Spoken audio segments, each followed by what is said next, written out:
mariage de Joseph, lorsque Pharaon nous impose un partenaire. Ok, lorsque Pharaon nous impose un partenaire. Et dimanche dernier, avec le frère Pierre, nous avons vu que c'est Pharaon qui avait donné Asnath à Joseph. Nous avons vu, n'est-ce pas? Ça, l'autre là, le frère Pierre avait bien lu l'autre là. La Bible dit que et Pharaon donna Asnath à Joseph. Et Asnath, c'était qui? La Bible dit que son père était un sorcier. C'est ce que la Bible nous dit. La Bible nous dit que son père était un sorcier. Mais Joseph, c'était le fils de Jacob. Jacob qui a reçu la... Mais le père de Asnath était un sorcier.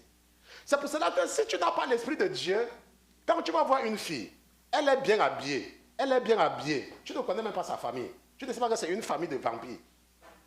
Vous allez accoucher des enfants. Après un certain temps, les enfants ont commencé à avoir les maladies bizarres. OK? En rappel, pour notre sujet, le frère Pierre va nous amener, pas dans le livre de la Genèse, parce que ça nous avons compris. Nous allons plutôt partir dans l'épître de Paul aux Corinthiens, le premier, n'est-ce pas, la première lettre que Paul envoie aux chrétiens à Corinthe. 1 Corinthiens chapitre 2. OK, 1 Corinthiens chapitre 2. Et nous allons regarder quelque chose là-bas. N'est-ce pas? On ne va pas lire à partir du verset, on ne va pas lire à partir du début, mais nous allons lire à partir du verset 7. Je ne sais pas si c'est au verset 7. Oh, c'est toujours au verset 7 qu'on avait commencé à lire. Mais on ne va pas partir là-bas. Je ne veux pas que nous partons là-bas. Nous voulons que, allons à partir du verset 10, avec le frère Pierre. C'est juste un rappel. Nous avons lu ça la dernière fois, mais nous allons lire à partir d'ici. Qu'est-ce que la Bible dit? Mais Dieu nous les a révélés par son esprit. Mais Dieu nous les a révélés par son esprit. Car l'esprit sonde toutes choses. Bon, voilà. Nous avons vu que l'esprit sonde toutes choses. Même quoi? Même les profondeurs Même de les Dieu. profondeurs de Dieu. Ça veut dire que quoi? Ça veut dire que lorsque tu es dans une situation et que tu es quelqu'un de spirituel et que tu es en train de traverser une situation, n'est-ce pas? Qu'est-ce que Jésus a dit aux apôtres, à ses disciples? Il a dit que vous ne pouvez pas boire la coupe que je bois. Lorsque certains ont dit que, oh Seigneur, faites ceci ou bien, il a dit que vous ne pouvez pas. Vous ne savez même pas de quoi vous parlez. Il y a une coupe que tu ne peux pas boire. Et la Bible dit que quoi? Que l'esprit sonde même les profondeurs de Dieu. Ça veut dire que lorsque Dieu est en train de t'utiliser pour quelque chose, tu es capable de chercher, tu es capable de chercher à connaître les intentions de Dieu. À cause de son esprit qu'il a déposé en toi. Tu cherches ses intentions. Tu dis que, mais pourquoi il est en train de faire ceci avec moi? Tu cherches et tu sondes. La Bible dit que ton esprit peut sonder les profondeurs de Dieu. Ça, c'est quand tu as son esprit. Ce n'est pas quand tu as le couscous tous les jours. Ok? Qu'est-ce que la Bible dit au verset 11?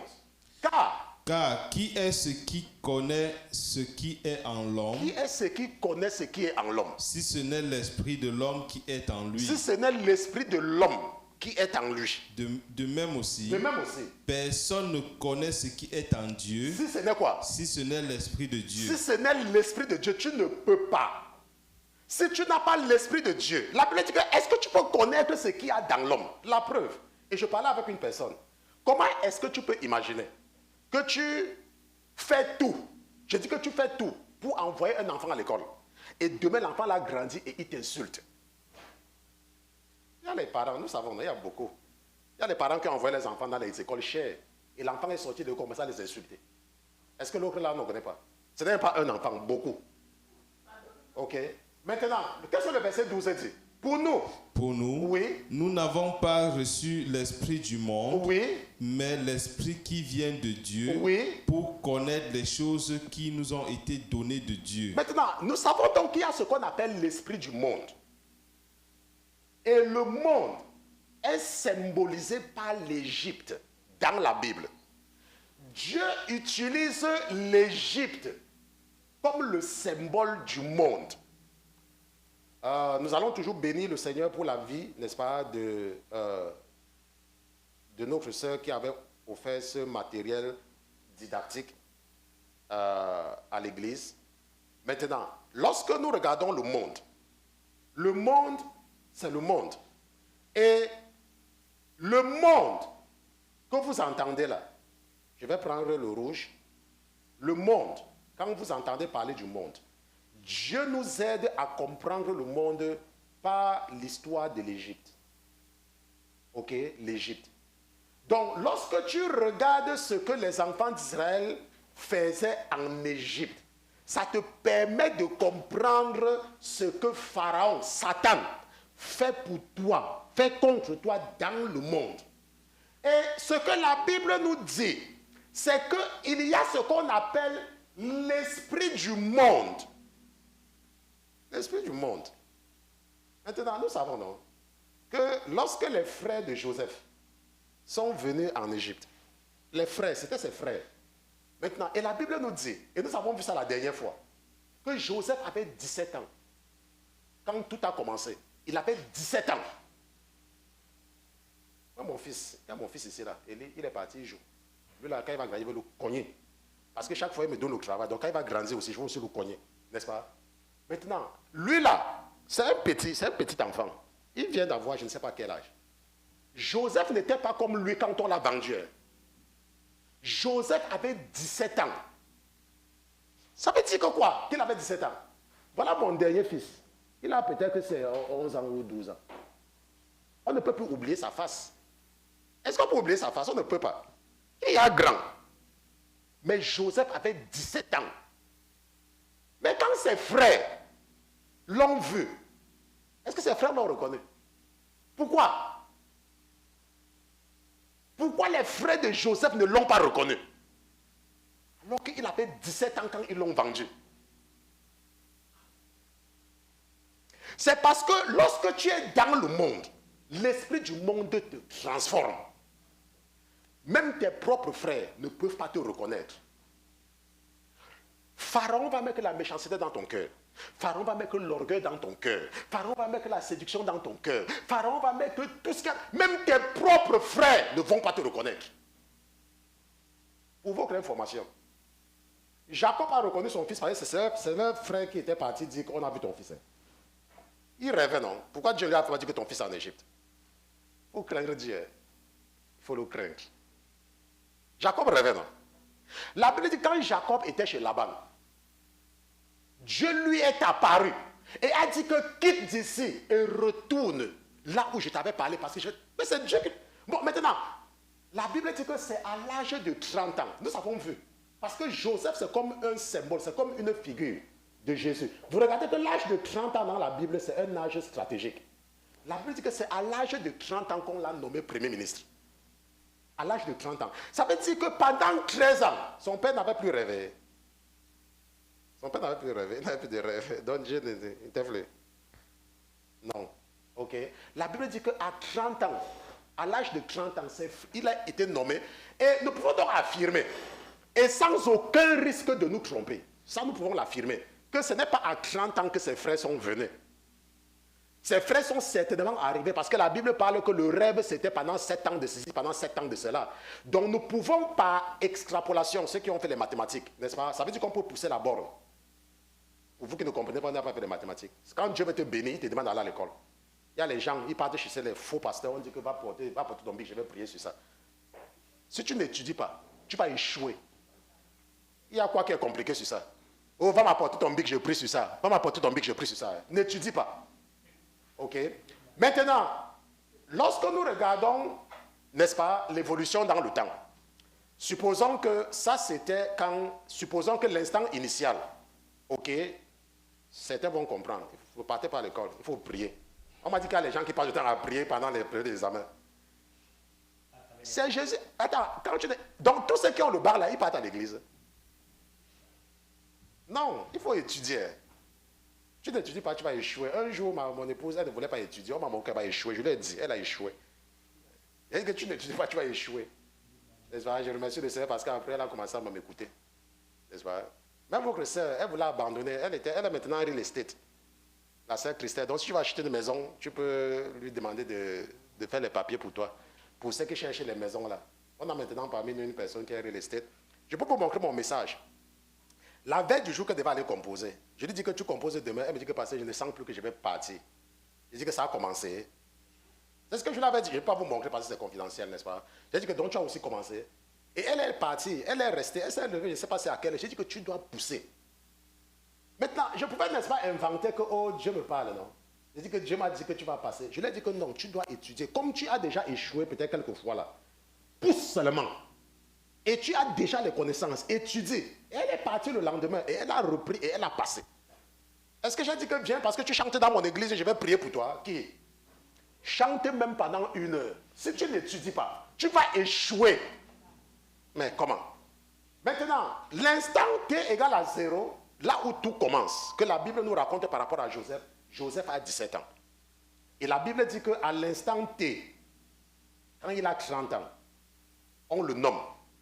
Et si nous analysons le rêve de Joseph, nous voyons qu'on nous parle de 7 années d'abondance et de 7 années, n'est-ce pas, de manque. Nous pouvons donc affirmer qu'à l'âge de 37 ans, il n'y avait pas de problème. Ce n'est pas à l'âge là qu'il a rencontré ses frères. Puisqu'il n'y avait pas de famine en ce moment-là. Et nous pouvons aussi affirmer, par extrapolation, que ce n'est pas après 1 an. Ce n'est pas après 2 ans. Peut-être c'est après même 3 ans. Ça veut dire que nous pouvons affirmer. Et comme Dieu est fidèle, la Bible dit dans Malachie chapitre 6, verset 3 que quoi? Que je suis l'Éternel et je ne change pas. Nous pouvons affirmer que Joseph a rencontré ses frères quand il avait 40 ans. Pourquoi 40? Parce que Dieu aime utiliser le chiffre. Maintenant, donc vous voulez dire que quelqu'un de 17 ans à 40 ans, il a changé. Mais Joseph, ses frères ne l'ont pas reconnu parce qu'il était dans le monde. Et la Bible dit que quand il était dans le monde, Pharaon, parce qu'il avait l'esprit déjà du monde, même comme Dieu lui avait donné certains dons, Pharaon lui a donné une femme.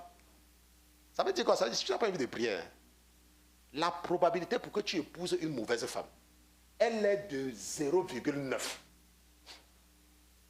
Si tu n'as pas de vie de prière, si tu ne te comportes pas comme la petite Claire, quand j'étais en première à l'université, un garçon est venu lui dire un jour que, oh, le Saint-Esprit dit que tu seras ma femme. Et c'était une fille très intelligente. Elle avait 16 ans quand elle a eu son bac. Quand je parle de l'intelligence, je ne parle pas de la petite intelligence que vous croyez là. Elle a dit au gars là que c'est lui qui t'a dit que je serai ta femme, non? Moi aussi, je vais aller prier. Et lui aussi va me dire.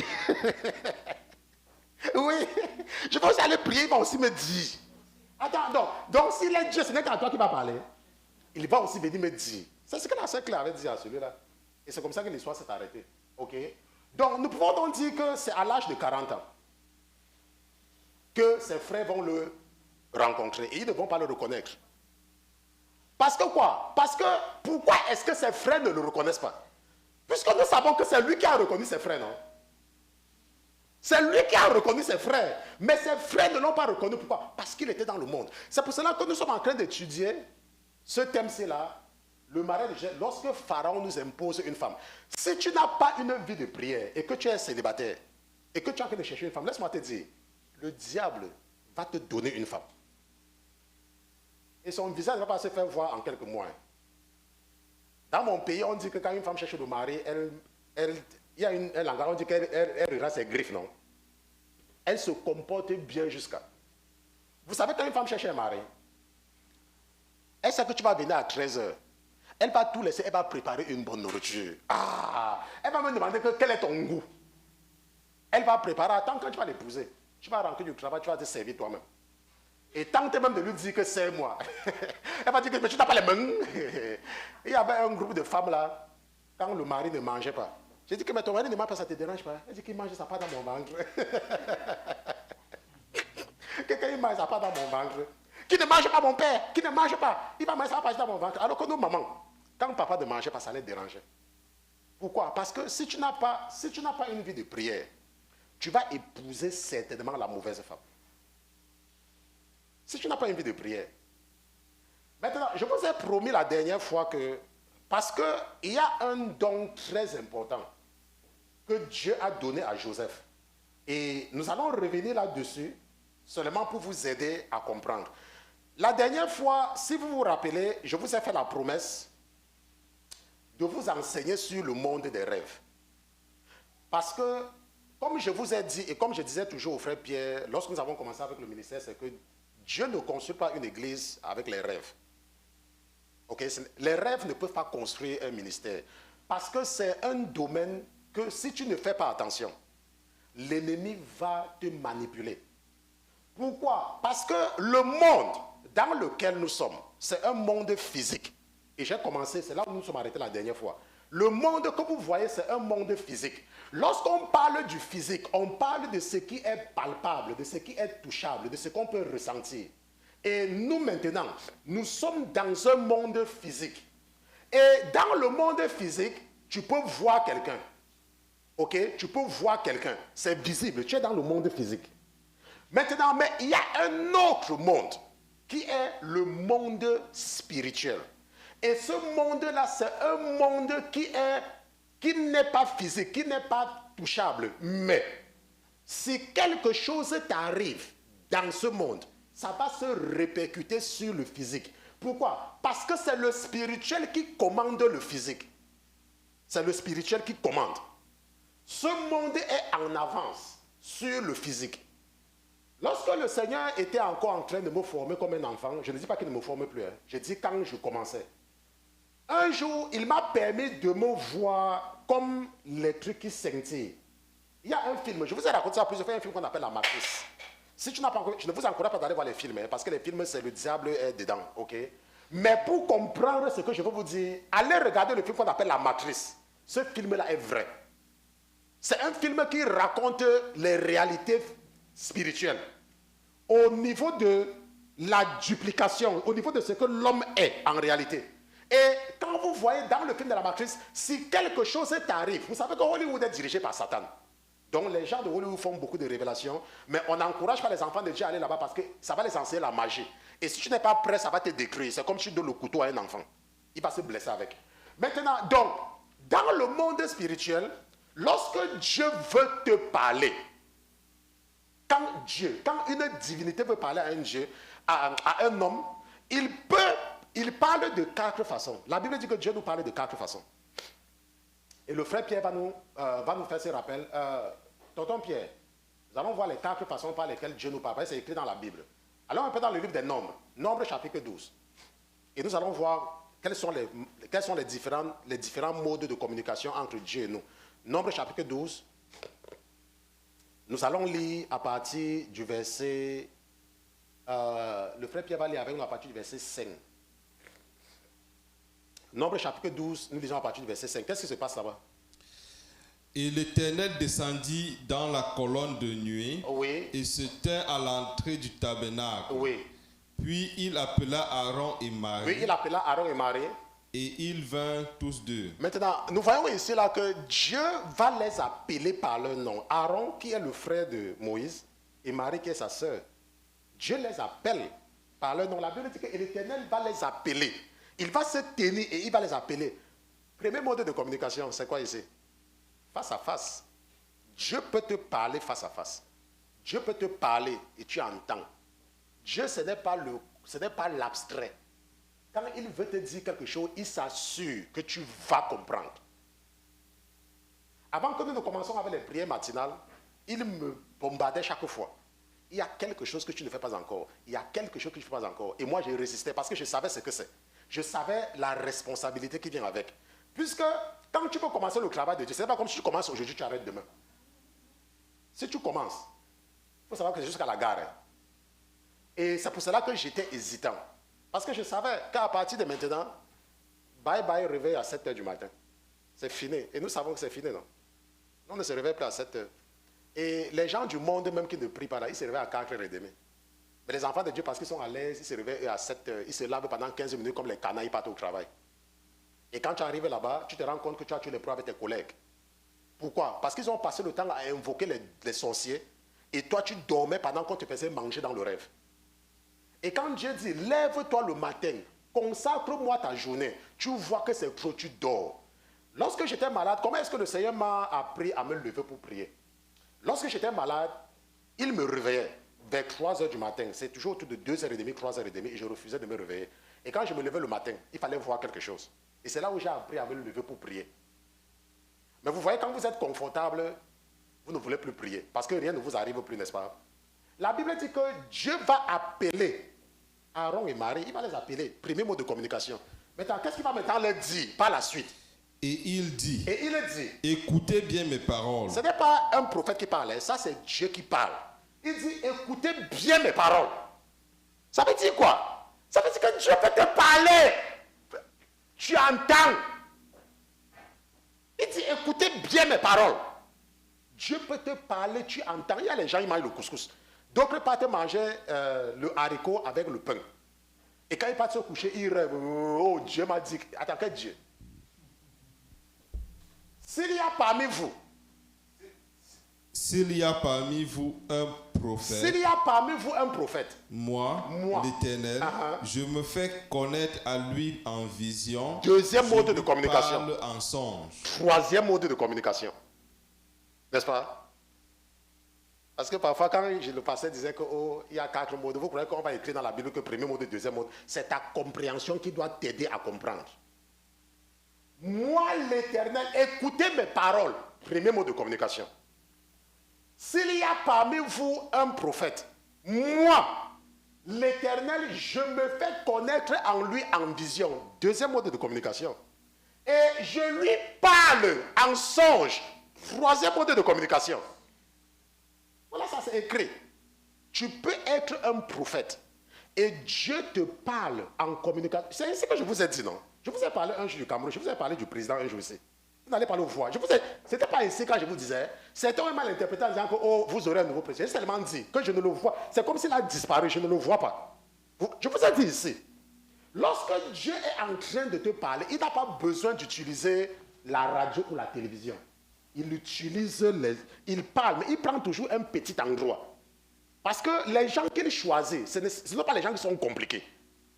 Mais il faut son esprit pour pouvoir comprendre. Ok? Maintenant, il dit donc qu'il n'est pas ainsi de qui? Il n'est pas ainsi de mon serviteur Moïse, De mon serviteur Moïse, qui est fidèle dans toute ma qui maison. est fidèle dans toute ma maison. Je parle avec lui bouche à bouche La même chose, en parole. Je parle avec le bouche à bouche. et en apparition Et Moïse aussi, Dieu apparaît. Oui. et non en Et énigme. non en énigme. Et il contemple l'image de Et l'Éternel. il contemple l'image de l'Éternel. Oui. Pourquoi donc n'avez-vous pas craint de parler contre mon serviteur, Il y a les gens. contre Il Moïse? y a les gens qui n'ont pas peur. Il y a les gens. Il y a les gens que ça ne dépend pas des signes que Dieu donne. Ils ont parfois l'audace de parler à certains pasteurs. Il y a les gens, maman Elisabeth, ils n'ont pas eu peur. Ils n'ont pas eu peur. Ils disent que, ah, moi aussi. Ah, moi aussi. Il y a les gens qui n'ont pas peur. Et c'est normal. La Bible dit que c'était Aaron et Marie, c'était les frères. Ils étaient à l'église, ils venaient à l'église ensemble tout le temps. Ils disaient que ah, le pasteur, je l'ai vu l'autre jour, ça fait quoi? Ça fait quoi? Ça fait quoi? Ça fait quoi? Ça fait quoi? J'ai vu le pasteur, ça fait quoi? Ça fait quoi? La Bible dit que vous n'avez pas peur de parler à mon serviteur n'importe comment. Il y a des gens qui n'ont pas peur des pasteurs. Hein. C'est pour l'autre là, il y a des gens qui n'ont pas peur du pasteur. Il y a des gens qui vont dire que ah, ce n'est pas un homme comme moi. C'est vrai, ce n'est pas un homme comme moi, mais moi je me connais. Lorsqu'il était en New York, ils ont essayé là, même l'église elle est fermée. Dieu n'a pas fermé la maison de quelqu'un, il a fermé une église. Nous devons avoir de la révérence pour les hommes de Dieu, certains. Je ne parle pas des commerçants, hein. Je ne parle pas de ceux qui ouvrent le supermarché pour faire de l'argent. On parle des hommes de Dieu. Okay? Il faut avoir, n'est-ce pas, cette révérence. Maintenant, ce que nous voyons ici, c'est que quoi? La Bible nous parle de foi ici, n'est-ce pas? Mais je vous ai dit qu'il y a 4. Et nous allons voir le 4e dans l'épître de Paul aux Romains. Romains chapitre 1. Donc, allons dans Romains chapitre 1 et nous allons regarder à partir du verset 18. Et nous allons partir sur le verset 20.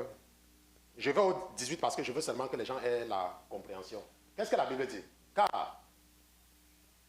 Car la colère de Dieu se déclare du ciel contre toute l'impiété et l'injustice des hommes, oui, qui retiennent la vérité dans l'injustice. Donc, ils retiennent la vérité dans l'injustice. Parce que quoi? Parce qu'on peut connaître de Dieu. Non. Parce oui, qu'on peut connaître de Dieu est manifesté parmi eux. Oui. Oui. Car Dieu le leur a manifesté. Dieu le leur a manifesté. Pourquoi? Car En effet, oui, les perfections invisibles de Dieu, les perfections invisibles de Dieu, sa puissance éternelle sa puissance et éternelle, sa divinité oui, se voient comme à l'œil se voit comme à l'œil. depuis la création du monde, Oui. quand on les considérait dans son ouvrage. Donc quand on les considère dans ses ouvrages, Quand on les considère dans ses ouvrages, oui, de sorte qu'ils sont inexcusables. c'est ça, la Bible dit ici, que les perfections invisibles de Dieu, sa puissance éternelle et sa divinité se voient comme à l'œil. Depuis la création du monde, quand on les considère, ça veut dire que quoi? Ça veut dire que même quand tu marches dans la route, Dieu est en train de te dire quelque chose. Dieu nous parle, même par la nature. Les Blancs disent modern nature. Dieu nous parle. Donc, nous voyons donc les 4 modes de communication. OK? Et ce que je suis en train de vouloir vous aider à comprendre, c'est l'un des modes qui est à l'origine de la destruction de beaucoup d'églises, le monde des rêves. Et la Bible dit que Joseph avait reçu le don de comprendre. Parce que le monde des rêves, c'est un monde. Cette personne-ci là se trouve dans un certain monde. Ce monde-ci là, n'est-ce pas? C'est le monde physique. Il y a un autre monde qui est le monde des rêves. Et dans le monde des rêves, on te transporte dedans quand tu dors. Parce que quand tu dors, tu te réveilles. Quand tu dors, tu n'es pas mort. Parce qu'on te transporte dans un autre monde. Maintenant, il y a les gens qui sont spirituellement morts. Et comment est-ce que Dieu nous permet de comprendre cela? Par les gens qui aiment trop dormir. Même dans le monde, il y a des gens qui aiment trop dormir. Ça ne dépend pas ils aiment trop dormir. Ça veut dire qu'il y a les gens qui, même dans le monde, ils dorment toujours. Et quand ils dorment là-bas, on ouvre même leur bouche, on met les choses à l'intérieur, ils mangent quand même. Parce qu'ils ne comprennent pas, ils sont spirituellement endormis. Ils n'ont pas de vie de prière. C'est pour cela que la plupart du temps, quand l'ennemi veut te détruire, il s'assure que tu vas bien dormir. Et tu ne vas pas prier. Maintenant, qu'est-ce que nous voulons comprendre? La Bible nous dit qu'il y a des gens qui ne comprennent rien de ce qui se passe dans le monde des rêves. La Bible dit qu'il y a des fausses interprétations. Et le frère Pierre va nous aider avec la lettre du prophète Jérémie aux captifs. Allons dans Jérémie chapitre 29, verset 1. Jérémie chapitre 29. Regardons à partir du verset 1. Le livre du prophète Jérémie. Qu'est-ce que la Bible dit? Ça, c'est la lettre que le prophète va envoyer aux captifs. Parce que nous avons vu qu'il y avait trois vagues de captifs. Dans l'une des vagues, on avait amené le jeune Ézéchiel. Dans une autre vague, on avait amené Daniel. Et dans une autre vague, maintenant, on va amener le reste. Donc les 3 vagues de captifs. Ça, c'est lorsque Nebuchadnezzar va détruire Jérusalem. Et la 3e vague. Et la Bible dit que dans l'une des vagues, lorsque Jéconias, qui est le fils de Joachim, va partir, on va partir avec un certain groupe. Et Jérémie, lui, il va rester. Et il va donc envoyer une lettre aux captifs. Et voici la teneur de la lettre. N'est-ce pas, les gens qui mangent le couscous, là, quand le pasteur parle, vous dites que le pasteur le c'est dans la Bible. Ok, il faut apprendre à lire la Bible. Voici la teneur de la lettre que Jérémie, le prophète, envoyant de Jérusalem. Envoyant de Jérusalem au Quand un mot te dépasse, tu dis ok, le mot là, et tu continues seulement. Envoyant de Jérusalem au reste des anciens oui. en captivité, aux sacrificateurs, aux prophètes et à tout le peuple, que Nebuchadnezzar avait transporté de Jérusalem à Babylone. Maintenant, pourquoi est-ce que vous pouvez vous dire que Dieu permet qu'on emporte, ça veut dire qu'on déporte même les prophètes? Dieu, la Bible dit que les captifs, parmi eux, il y avait des sacrificateurs, il y avait des prophètes. Parce qu'il y a des gens parfois, lorsqu'ils sont en train de vivre une situation, ils se morfondent tellement à cause de leur égoïsme. Ils ne cherchent pas à comprendre la volonté de Dieu dans ce qui les arrive. Lorsque tu donnes ta vie à Jésus, qu'est-ce que tu dis? Tu dis, Seigneur Jésus, je te donne ma vie. Fais de moi ce que tu veux. La prière dit quoi? Que ta volonté soit faite sur la terre comme ta volonté est faite au ciel. Que ta volonté soit faite. Donc, lorsque tu es un chrétien, Dieu peut faire de toi ce qu'il veut. Il peut t'utiliser comme un vase d'honneur et il peut t'utiliser comme un vase, n'est-ce pas, mauvais. Parce que tu es à son service. Parce que tu lui appartiens. Dieu peut décider de tuer ta femme. Pas parce qu'elle vivait dans le péché, mais parce qu'il est en train de t'utiliser pour pouvoir faire passer un message. Dieu peut t'utiliser et il tue tes enfants. Ce n'est pas toujours parce que le diable est dans notre vie que ce qui est mauvais nous arrive. La Bible dit que ces prophètes-ci, Dieu avait permis qu'on les... Ils avaient perdu leur maison. Ils avaient tout perdu. On les avait emmenés en captivité. Et qu'est-ce que le verset 2 dit?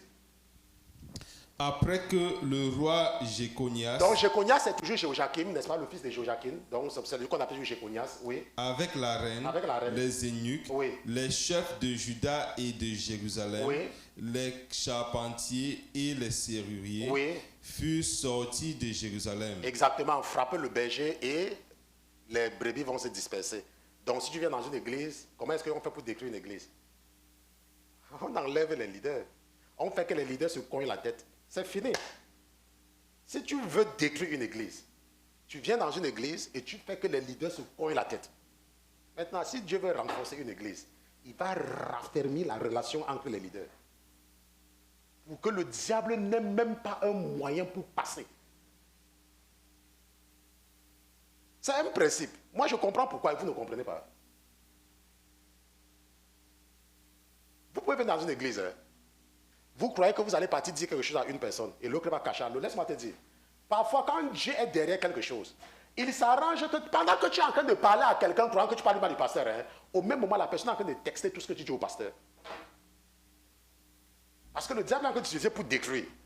Mais Dieu s'arrange à ce que l'union soit tellement forte que ça ne va pas passer. C'est ce que les ennemis, c'est ce que l'ennemi faisait. Quand l'ennemi arrivait, l'ennemi prenait les élites. Et il savait qu'il va seulement laisser les déchets. Ils vont même faire quoi? Même chanter, ça va les dépasser. Verset 3. Elle fut portée par qui, cette lettre? Par Éliasa. Par Éliasa, fils de Shaphan, oui. Fils de Shaphan. Et Gemaria, fils de Ikija. Donc, fils de Ikija. Que Sédécias, oui, roi de Juda, envoyait à Babylone, oui, vers Nebuchadnezzar, oui, roi de Babylone, et était ainsi conçu. Ça veut dire que quoi? Ça veut dire que Jérémie avait les relations, non? Parce que la Bible dit que Jérémie connaissait les ministres.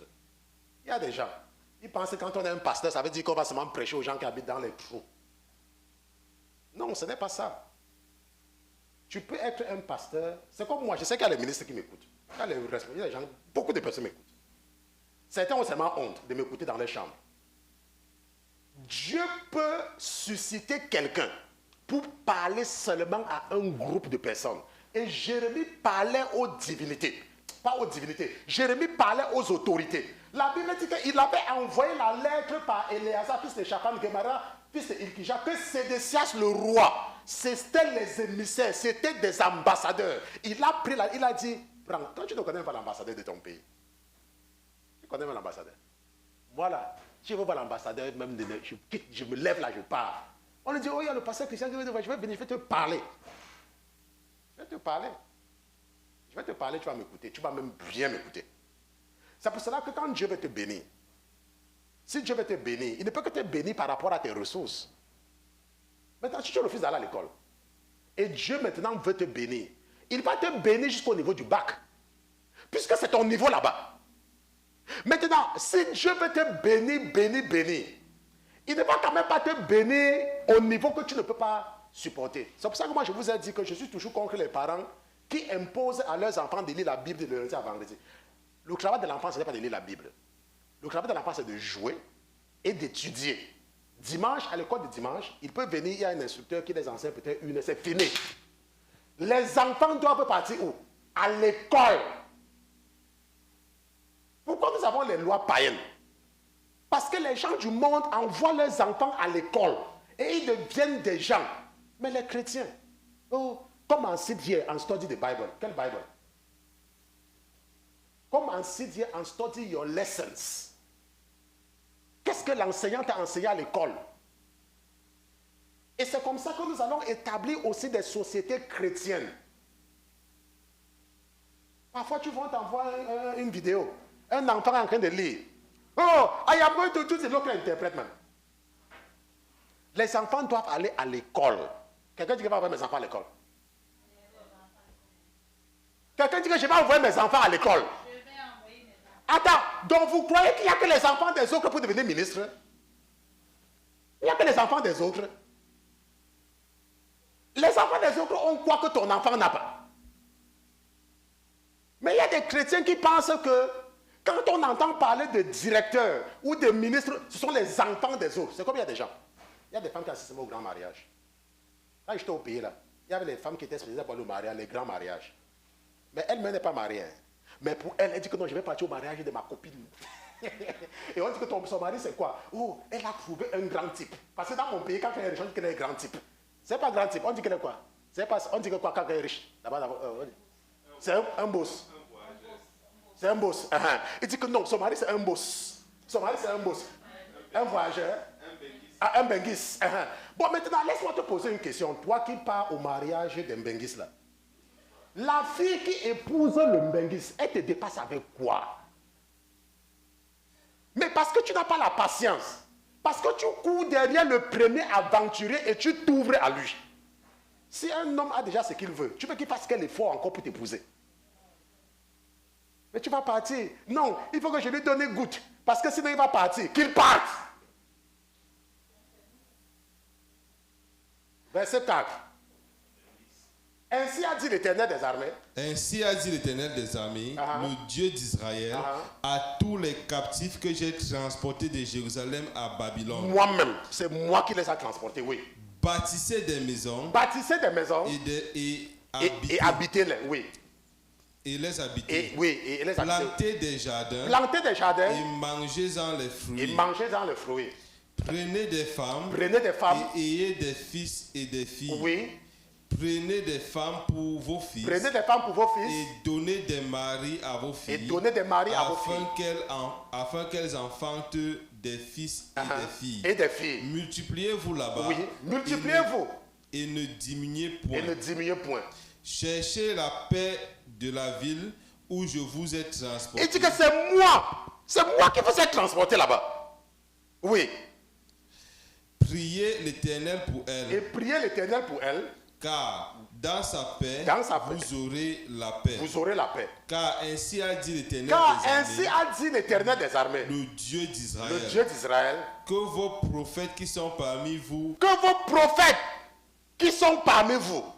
Et vos devins ne vous séduisent point. Ne vous séduisent point. Et ne croyez pas aux songes que vous songez. Et ne croyez pas aux songes que vous songez. Ça, c'est l'Éternel. Et ça dit l'Éternel, que vos prophètes ne vous séduisent pas. Et ne croyez pas aux songes que vous songez. C'est pas le pasteur Christian qui a écrit ça. Ça, c'est Dieu qui parle. Ce n'est pas c'est le pasteur qui a écrit ça. Maintenant, Joseph a reçu le don de l'interprétation. Pourquoi? Parce que le monde des rêves, et c'est ça que je suis en train de vouloir vous expliquer, c'est un monde réel. Maintenant, ce monde-là, je vous ai dit que voici le monde physique et voici un monde qui est un peu virtuel, le monde des rêves. Voici les deux mondes. Dans ce monde déjà, dans le premier monde, ici là, tu ne comprends pas déjà beaucoup de choses. Pourquoi? Parce que Dieu est en train de vouloir t'aider à comprendre qu'il y a un autre monde où tu ne vas même d'abord rien comprendre. La preuve, moi, je parle 5 patois, je parle 5. Moi, je parle 5 patois. N'est-ce pas? Je parle le français, je parle l'anglais et je parle 3 autres dialectes. Je n'aime pas citer mon pays parce que ce n'est pas important pour l'édification. OK. Maintenant, et nous savons que si un Chinois vient te parler, il va dire ni hao ma, tu vas dire que quoi? N'est-ce pas? Il va dire ni hao ma, il va dire hi shu shou. Tu ne vas rien comprendre. Quand le Chinois va venir te dire hi mi shou, tu vas comprendre. Maintenant, même dans mon pays, je dis même dans mon pays, si le frère Pierre parle, son patois, je ne peux pas comprendre. N'est-ce pas? Si le frère Emmanuel me parle, si c'est le lingala, je vais comprendre quelque chose sur ça. Un peu seulement. Mais je ne vais pas comprendre grand-chose. On se comprend. Ça veut dire quoi? Ça veut dire que même dans le monde physique, il y a des choses que tu ne comprends pas. Il y a certains langages que tu ne comprends pas. Maintenant, le monde des rêves, c'est le monde où tu es transporté. C'est le monde où tu es transporté quand tu dors. On te prend, on te met ici. N'est-ce pas? Tu peux avoir 2 cheveux sur la tête comme Kita. Ce n'est pas important. OK? Maintenant, quand tu es dans le monde des rêves, tu vis certaines réalités. Tu vis, c'est vrai. Mais tu peux ne pas comprendre le patois qu'on parle là-bas. Tu peux ne pas comprendre. Pourquoi? Parce qu'on doit t'enseigner le langage. Il y a un langage, il y a un patois dans le monde des rêves. Je vous ai dit que ça, c'est le monde physique. Et l'autre que nous pouvons mettre en vert, ça c'est le monde des rêves. Et le monde des rêves a un patois. C'est comme le français, c'est comme l'anglais. Maintenant, ce patois-là, cette langue-là, on doit t'enseigner cela, on t'enseigne. C'est un langage, on t'enseigne. Maintenant, lorsque Dieu t'enseigne le langage du monde des rêves, quand quelqu'un fait un rêve et il te raconte, tu comprends. Parce qu'il est en train de parler dans un langage qu'on t'a enseigné. Maintenant, et nous savons que si tu n'as jamais rencontré un Togolais un jour, ça veut dire que quelqu'un qui est du Togo, tu ne l'as jamais rencontré quand vous étiez à Lomé, ou bien quand vous étiez à Tiebexo, ou bien à je n'importe quoi là-bas. Si vous vous retrouvez en Nouvelle-Zélande, il n'a pas besoin de te dire qu'il est Togolais. Dès qu'il va ouvrir la bouche, tu vas l'identifier. Tu vas l'identifier automatiquement. Emmanuel, si tu es Congolais, que ce soit du Nord Kivu ou que ce soit du Sud Kivu, si tu rencontres un Congolais aux États-Unis, est-ce que tu vas reconnaître que c'est un Congolais? Automatiquement, tu vas reconnaître. Pourquoi? Parce que la Bible nous dit que Dieu nous parle par tout ce que nous voyons. Si tu es Camerounais, même si tu n'as jamais rencontré la personne au Cameroun, et que vous vous retrouvez à Sydney ou à Kuala Lumpur, dès que la personne va ouvrir sa bouche, pas quand vous allez vous voir, parfois tu peux voir par l'apparence, mais l'apparence n'est pas toujours complète. Mais dès que la personne va ouvrir sa bouche, tu vas dire que ça c'est un frère. Pourquoi? C'est la même chose avec les rêves. Il y a des gens qui ont des rêves inutiles. Ça ne veut rien dire. Ça n'a aucun sens. Ça ne sert à rien. Il n'y a que eux qui comprennent ça. Maintenant, et s'il n'est pas te raconter à quelqu'un, à un marabout, qui a l'esprit de son Dieu, lui, il va comprendre. Maintenant, quand tu as l'esprit de Dieu en toi, laisse-moi te dire, quand quelqu'un fait un rêve, dès que la personne te raconte, ça a un sens. Et tu peux maintenant dire à la personne que, je vois que ta vie de prière, tu pries encore. Oh, pasteur, je prie, pasteur, je prie. Je dis que non, mais ce que tu m'as dit là, ça, je suis en train de voir que tu ne pries pas. Je suis en train de voir que tu ne pries pas. Tu vas dire que, mais pasteur, comment? Alors que pasteur, je lis ma Bible. Alors que pasteur, je continue à faire ceci. Qui t'a dit que lire la Bible ou bien travailler dans l'église, ça veut dire qu'avoir la vie de prière? Moi, je vois ce que tu me dis, je vois que tu ne pries pas. Je vois que tu es faible. D'ici. Et c'est là où maintenant tu commences à dire que le pasteur a raison. Maintenant, il y a des gens, comme ils aiment toujours avoir raison, Quand ils font un rêve parce qu'ils ont mangé le haricot, et tu leur dis ce qui est vrai, ils se fâchent. Et ils prennent maintenant le rêve qu'ils t'ont raconté, et ils partent maintenant raconter à quelqu'un qui a un autre esprit. C'est vrai. Quand tu vas partir raconter à quelqu'un qui a un autre esprit, la personne va te donner l'interprétation selon ce qu'il a compris. C'est pour cela que Dieu s'est arrangé pour qu'il y ait des interprètes dans le monde physique. Nous savons tous que si tu es en train de parler le français à quelqu'un, celui qui interprète ne va jamais interpréter correctement ce qu'on dit directement. Ce n'est jamais possible. Ça ne peut même pas être possible. On te donne seulement le sens. On te donne seulement comme ce qui est nécessaire, ce qui est suffisant. C'est pour cela qu'il n'y a aucune interprétation qui va se dérouler exactement comme ce que tu as vu. Si tu fais un rêve et quelqu'un te dit exactement ce que tu as rêvé par rêve, c'est pour ça que vous voyez que le livre de Daniel, ceux qui comprennent ce que je dis là, ils rejettent ça. Parce que c'est trop précis. C'est pour ça que les gens n'acceptent pas le livre de Daniel. Beaucoup de personnes n'acceptent pas ça. Beaucoup de personnes disent que le livre de Daniel a été écrit après les événements. Parce que c'est un principe. Maintenant, Dieu peut te donner le don de comprendre. Et nous savons que parce que les gens aiment seulement entendre ce qui est bien. Si quelqu'un vient vers toi et il te raconte un premier rêve et tu ne lui dis pas ce qu'il voulait entendre, il plie un doigt.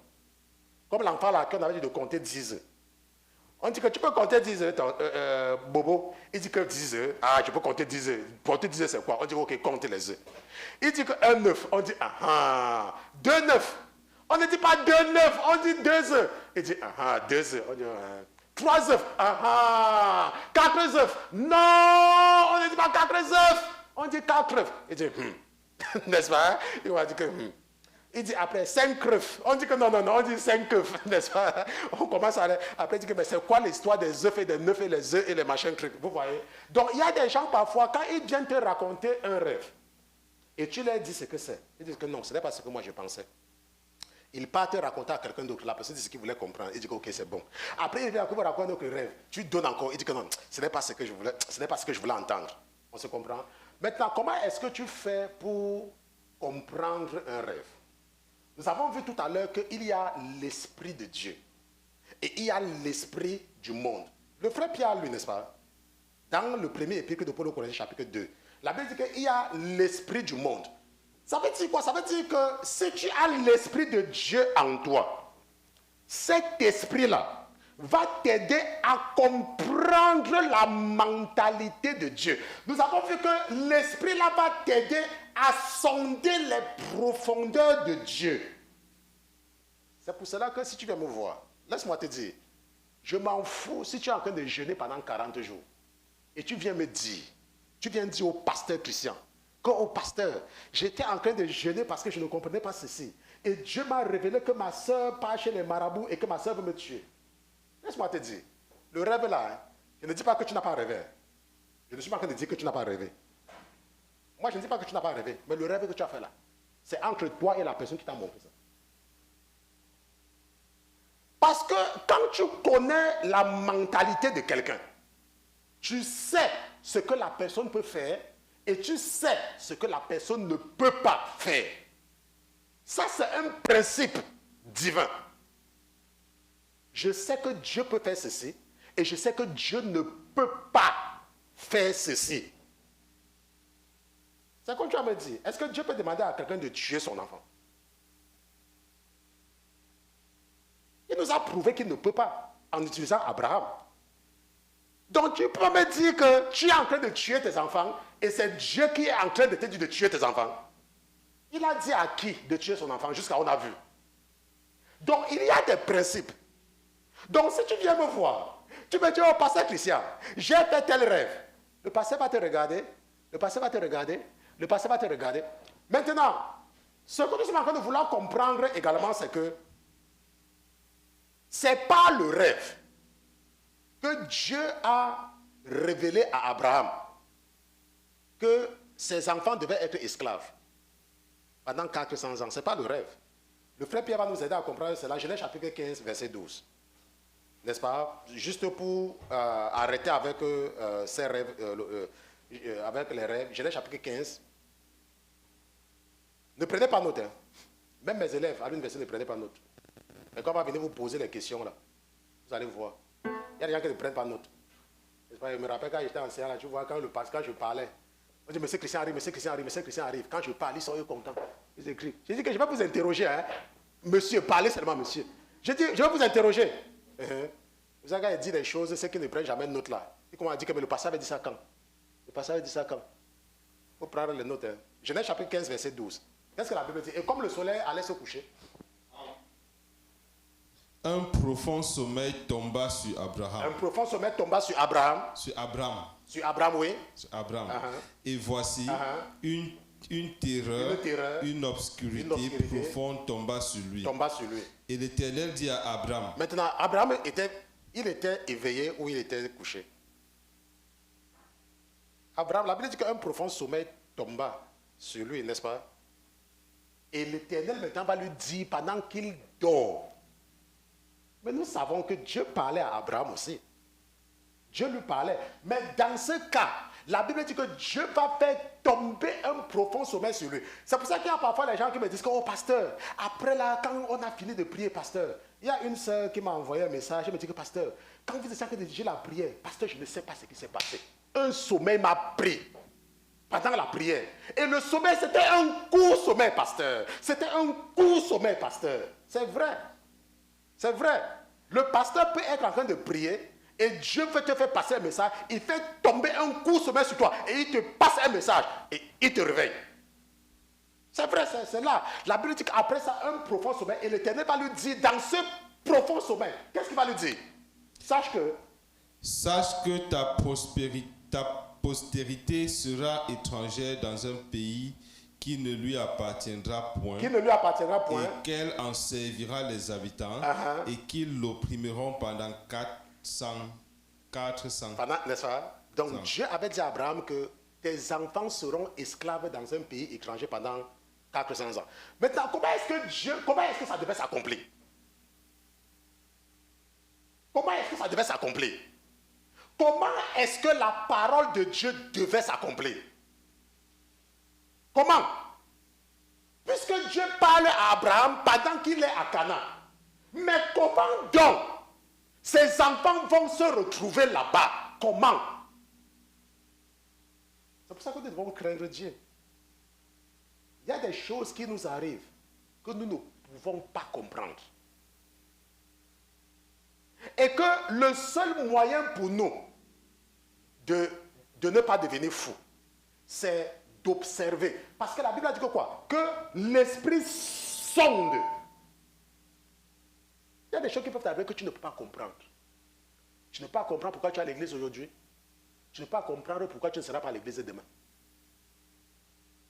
Tu ne peux pas. Tout ce que tu peux faire, ce n'est que de te soumettre. Je dis à une de vos sœurs que tu ne peux pas comprendre pourquoi tu as des enfants. Tu ne peux pas comprendre pourquoi tu élèves tes enfants seuls. Tu ne peux pas comprendre pourquoi tu ne peux pas. Il y a des choses que tu ne peux pas. Pourquoi est-ce que je demande qu'on prie pour les enfants tout le temps? Chaque fois, je demande qu'on prie. Parce que chaque fois, je vois beaucoup le danger qui guette les enfants. Beaucoup. Et quand tu peux faire quelque chose, on ne peut pas te montrer et tu restes, tu croises les bras. Parce que quoi? Parce que les prisons, les cellules là, auront toujours des pensionnaires. Donc tu penses que comme il y aura toujours des pensionnaires dans les cellules, ça ne sera pas les enfants des autres. Ça peut aussi être ton enfant, si tu lui donnes une mauvaise éducation. Ça peut aussi être ton enfant, si ton enfant rencontre la mauvaise compagnie à l'école. Ça peut être ton enfant. C'est pour cela que nous prions pour les enfants. C'est pour cela que j'ai dit à ma fille que viens laisser ma petite fille à côté ici là. Elle me dit, oh papa, comme tu pars au travail, va faire comment? J'ai dit, comme tu pars au travail, va faire comment? Laisse-la, je vais voir comment quand je pars au travail, elle va mourir. Le premier jour, 6 heures du matin, elle m'appelle. Oh papa, je n'ai pas dormi. J'ai dit que ok, l'enfant a bien dormi, l'enfant n'a pas pensé à toi. Le deuxième jour, 10 heures, elle n'a pas appelé. J'ai dit que mais où la personne qui a appelé la veille là, à 6 heures que son enfant ne dort pas. Le troisième jour, à midi, elle n'avait toujours pas appelé. Et elle est là. Ce n'est pas comme si elle est venue trouver que l'enfant a perdu 1 kilo. Attends, laisse-moi te dire. Donc tu penses que si tu n'es plus là, ton enfant peut vivre? Même ma mère, quand elle est décédée, j'ai pleuré, j'ai fait un grand deuil. Mais je l'ai déjà oublié. J'ai dit, même ma mère. Ce que nous sommes en train de vouloir comprendre, c'est que quoi? C'est que Dieu, quand il est en train d'agir, il a dit à Abraham, dans le livre de la Genèse, que tes enfants seront esclaves. Mais ça devait donc se passer comment? C'est pour ça que je vous ai dit que quand Dieu était en train de travailler le cœur, c'est Dieu, non, qui a endurci le cœur des frères de Joseph. C'est lui. Puisqu'il fallait que cette prophétie s'accomplisse. Il fallait bien. Il fallait mettre quelqu'un en Égypte qui a de l'autorité pour les préserver pendant qu'ils seront là-bas. Et il a donc dit, il a mis dans le cœur de Joseph que demandez à Pharaon de vous donner quel pays? Le pays de Goshen. Et c'est lui qui avait mis dans le cœur des Égyptiens de ne pas aimer l'agriculture, de ne pas aimer l'élevage et de ne pas aimer l'endroit là. Parce que Dieu voulait les préserver. Pourquoi? Parce qu'il a dit qu'il va les préserver. Vous ne comprenez pas. Il y a les gens, leur Bible s'arrête que ne porte pas le pantalon, ne porte même pas les mèches. Si tu ne prêches pas la qualité là, ça veut dire que toi tu es un faux pasteur. Il y a les gens qui écoutent un pasteur, hein. Ils attendent que le pasteur parle des mèches et des pantalons. Vraiment. C'est tout ce qu'ils connaissent là-bas. Si le pasteur là ne parle pas des mèches et des rouges à lèvres, c'est un faux pasteur. Le pasteur là ne connaît rien. Mais quand tu vas leur demander deux questions dans la Bible, ils ne connaissent même rien. Maintenant, ce que nous allons voir maintenant, c'est quoi? Parce que n'oubliez pas, nous ne sommes pas sortis du cadre de ce que nous sommes en train de faire. Nous sommes en train de comprendre comment, si tu n'es pas en Jésus, le diable peut t'imposer un partenaire. N'est-ce pas? Tonton Pierre, allons dans le livre de la Genèse. Genèse chapitre 2, versets 21 à 23. Genèse, versets 21 à 23. Qu'est-ce que la Bible dit? Et l'Éternel fit tomber un profond sommeil sur Abraham. Oui, donc, L'Éternel Dieu fit tomber un profond sommeil sur Abraham. Sur Adam. Sur Adam. Oui.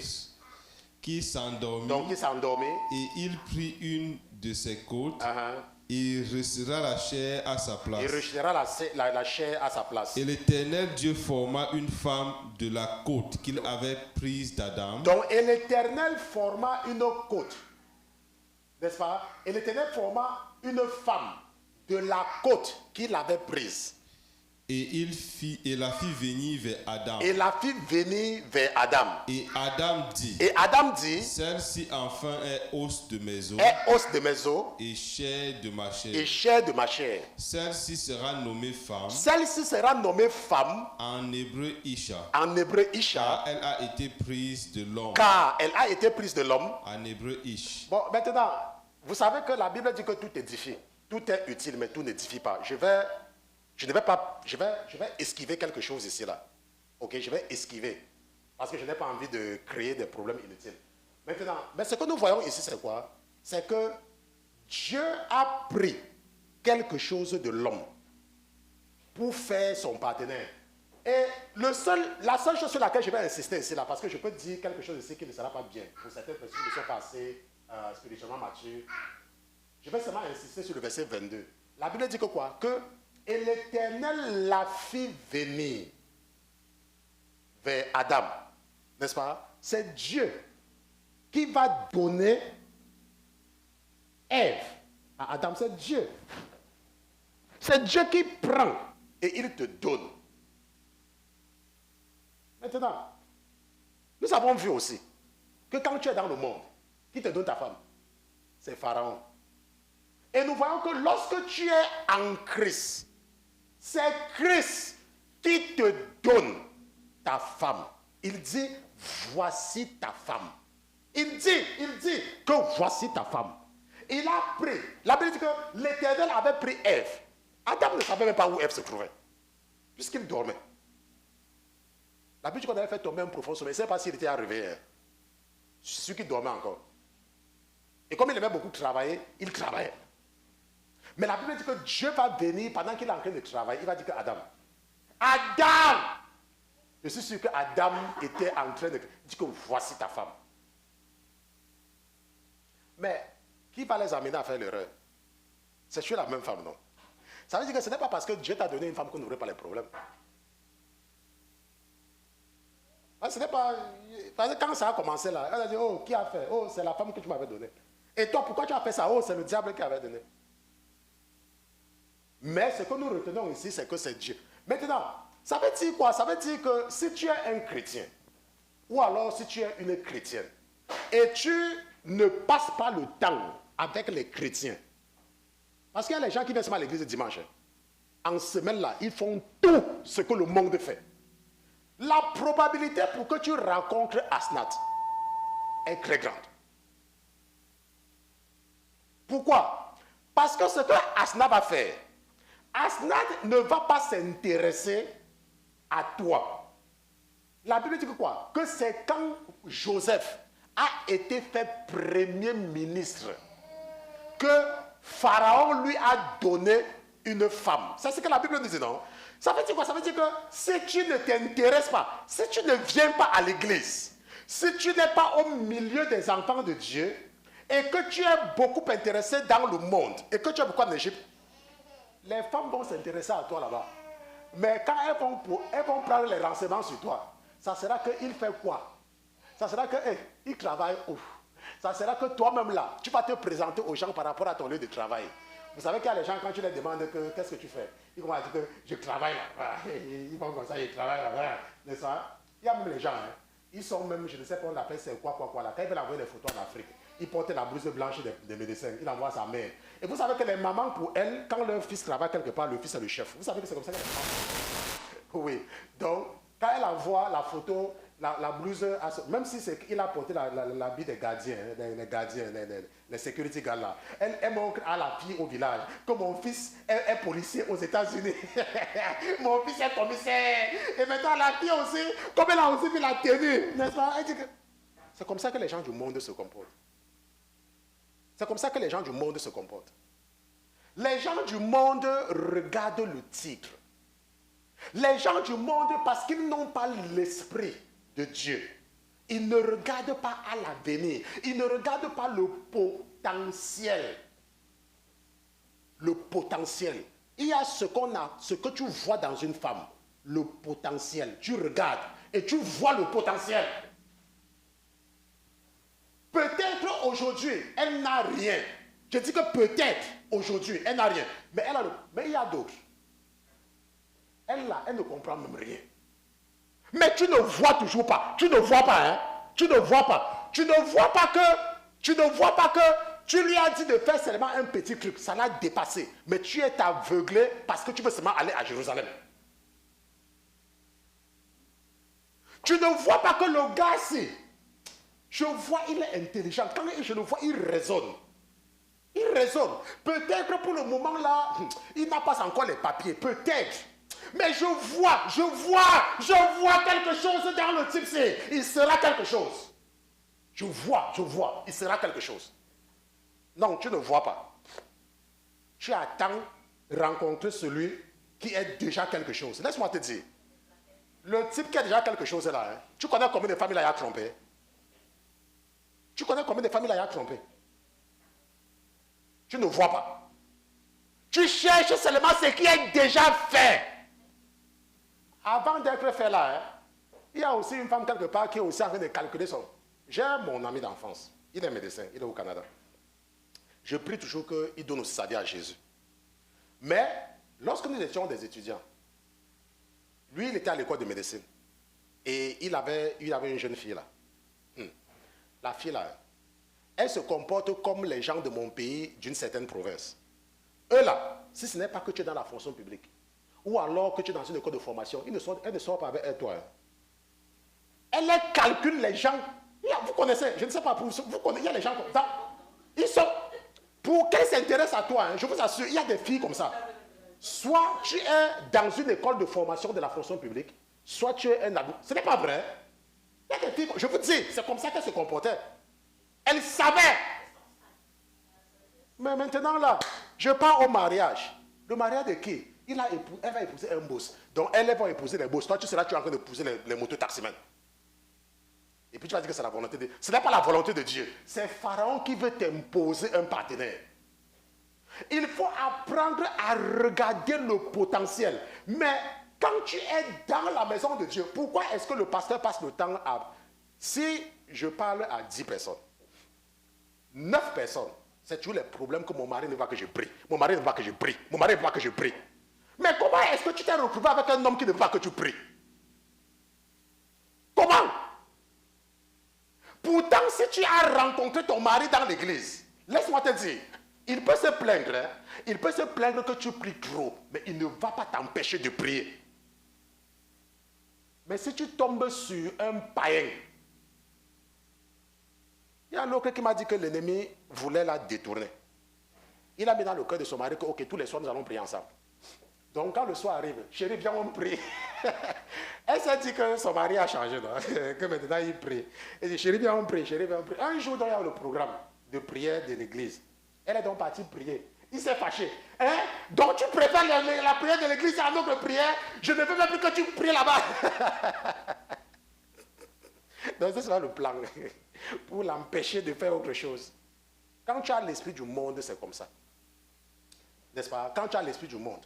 Maintenant, ce que nous sommes en train de vouloir comprendre, c'est le parallèle, et ça nous allons comprendre certainement ça la prochaine fois, le parallèle entre Joseph et Moïse.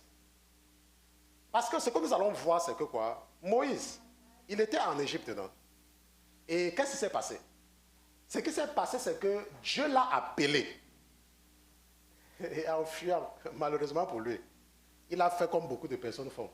Ça veut dire que le diable te poursuit ici, là, tu penses que tu as esquivé le filet, si tu vas tomber dans le filet. C'est ce que le diable fait avec beaucoup de personnes. Si tu n'es pas vigilant, tu seras dans les problèmes. Et pendant que tu crois que tu es en train de sortir de ce problème, c'est un agent des ténèbres qui vient t'accueillir. Et pour te donner, dans un premier temps, l'impression que tu as esquivé. Mais ça, nous allons voir ça la prochaine fois. Lorsque nous allons faire le parallèle entre la vie de Joseph dans son mariage, parce que la Bible dit que Joseph va épouser Asnath et ils vont faire des enfants. N'est-ce pas? Ils vont faire, c'est vrai. Joseph, parce que lui, Dieu l'aimait, Dieu va prendre ses 2 fils et il va les faire rentrer dans son héritage, Ephraïm et Manassé. Mais nous allons voir que ce n'est pas la même chose avec le cas de Moïse. Gershon et Eliezer, la Bible nous parle seulement de comme les enfants de Moïse. Et ça s'arrête là-bas. Ok? Mais nous allons voir ça la prochaine fois. Ok? Je sais que quand le pasteur parle, les gens veulent seulement... Pasteur, parlez... Pasteur, il y a une voix de pasteur, pardon, parlez seulement. Nous, on ne veut pas que ça va finir. Mais comme nous avons la contrainte du temps, nous allons nous arrêter ici, nous allons nous lever et nous allons prier. Allez!